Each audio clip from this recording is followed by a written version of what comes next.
All right, let's get right into it. A broken collarbone. Sounds pretty simple, doesn't it? You fall off your bike, take a hard hit playing sports, and snap. But believe it or not, how to fix it has become this huge debate in modern medicine. So today we're going to break down a surprisingly tough question. When you break your collarbone, should you have surgery or not? So, just to kick things off, quick question for you. What do you think is one of the most common bones that adults break? Hint, it's probably not the one you're thinking of. It's not an arm or a leg. Yep, it's the clavicle, what we all call the collarbone. You can see it right there. It's that kind of delicate S-shaped bone that connects your shoulder to the rest of your skeleton, and it breaks all the time, especially in younger, more active people. But here's the crazy part. For decades, every doctor treated it the same way. Now, that whole consensus has, well, it's completely fractured.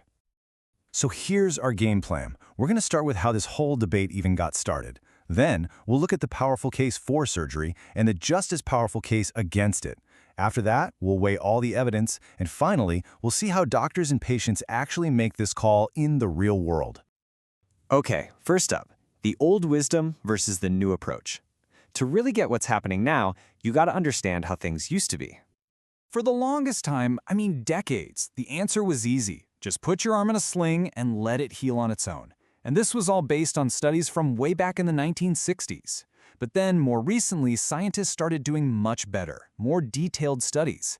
And they started finding something different. That for some breaks, surgery with plates and screws actually gave people better, faster results. And just like that, what was once a settled issue blew wide open.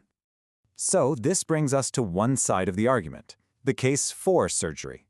Why did doctors suddenly start thinking that cutting someone open was a good idea? Well, it really comes down to one big, scary word, non-union. That's the medical term for when a broken bone just fails to heal. It never grows back together.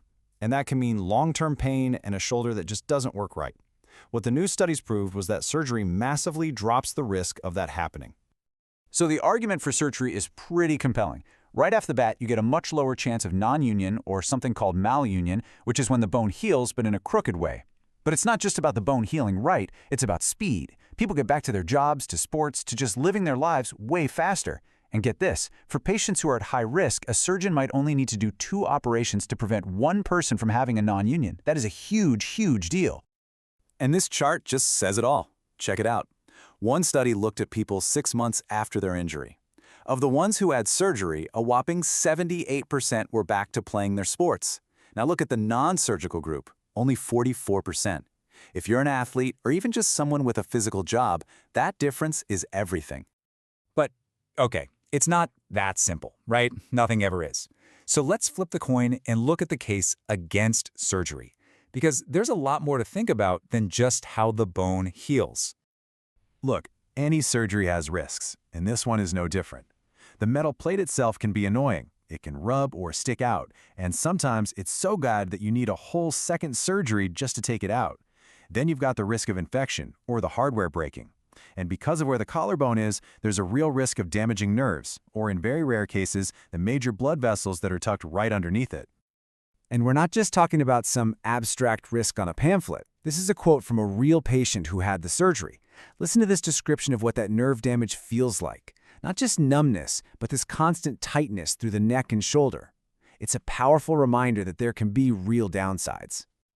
And then there's the cost. From the perspective of an insurance company or a healthcare system, the difference is just staggering. One analysis projected that treating a patient without surgery first saves $11,650.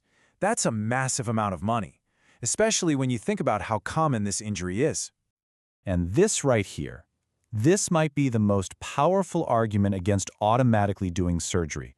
This graph shows what are called DASH scores. It's basically a measure of how well you can use your arm and shoulder. A lower score is better.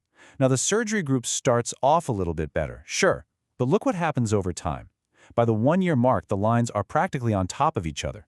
It suggests that even though surgery gets you there faster, in the long run, most people end up in the same place. Okay, so we've got these two really strong arguments, pulling in completely opposite directions. One says surgery is better for a faster, more reliable result. The other says it's risky and expensive and maybe not even necessary in the long run. So how do you possibly balance all that? Let's just lay it all out side by side. With surgery, the pros are a higher chance the bone heals perfectly and a faster recovery. The cons, you've got surgical risks, it costs more, and you might even need another operation later. With the non-surgical route, you dodge all those surgical risks and save a ton of money. But the trade-off is a higher risk the bone won't heal right and a much slower, sometimes frustrating recovery. It's a classic medical dilemma. So, the whole game becomes about figuring out who is most likely to have a problem if they don't get the surgery. And the research has given us some pretty clear clues. Smokers, for instance, are almost 4 times more likely to have a non-union. If the bone is shattered into a bunch of pieces, that's called a comminuted fracture, the risk shoots way up. Same thing if the broken ends of the bone aren't touching. For people with these risk factors, the scale starts to tip pretty heavily towards surgery. And this all leads us to the modern solution to this whole debate. It's not about one size fits all anymore. It's about figuring out the right path for each individual person. The magic phrase here is shared decision-making.